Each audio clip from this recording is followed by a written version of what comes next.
Hi, this is Brad Constantine, and this is a podcast recording of the Old Testament. Although this is not an official recording of the Church of Jesus Christ of Latter-day Saints, every effort's been made to be as doctrinally accurate as possible. I'll be using for the text the Joseph Smith translation of the Old Testament, along with many commentaries from general authorities of the Church, BYU professors, Bible scholars, and others. This format will be very detailed, and so if you want a deep analysis of the Old Testament, you come to the right place. Thanks for your attendance. Welcome back. This will be for Hosea chapter 6. Hosea calls Israel to return and serve the Lord. Mercy and knowledge of God are more important than ritualistic sacrifices. Verse 1, Come and let us return unto the Lord, for he hath torn and will heal us. He hath smitten and he will bind us up. After 2 days will he revive us, or restore us to life, in other words, resurrect.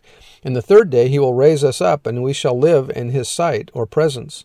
Then shall we know, if we follow on to know the Lord, his going forth is prepared as the morning, and he shall come unto us as the rain, as the latter and former rain, i.e. spring rain and winter rain, unto the earth. Notice when he talks about the 3 days there, after 2 days will he revive us. Remember that and it says in the third day he will raise us up. That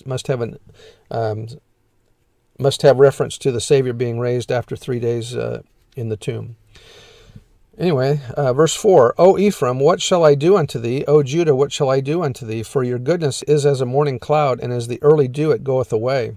Therefore have I hewed them by the prophets, I have slain them by the words of my mouth, and my judgments are as the light that goeth forth.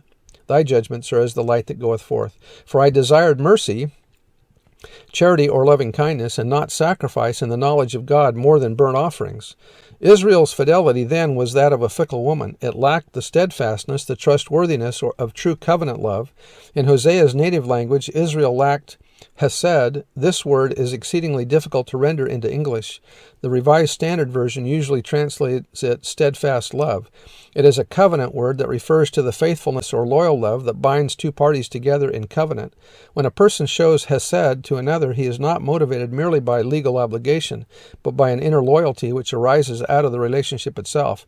Such covenant love has the quality of constancy, firmness, steadfastness.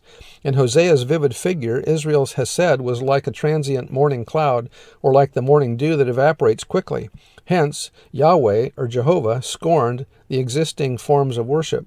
For I desire steadfast love and not sacrifice, the knowledge of God rather than burnt offerings. We probably should not press Hosea's words to mean that he was opposed to formal worship, but clearly he was opposed to forms that were devoid of the spirit of true faithfulness to the God of the covenant.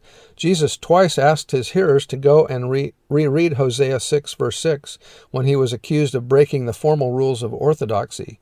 And that was mentioned in Matthew 9:13 and 12 and 7. That was by Anderson. Verse 7, But they like men, or Adam, have transgressed the covenant. There have they dealt treacherously against me. Gilead is a city of them that work iniquity and is polluted with blood. And as troops of robbers wait for a man, so the company of priests murder in the way. By consent, or this is Hebrew to Shechem, for they commit lewdness. I have seen a horrible thing in the house of Israel. There is the whoredom of Ephraim. Israel is defiled. Also, O Judah, he hath set a harvest for thee when I return the captivity of my people. So anyway, that's the end of the chapter, and we'll see you next time. Bye.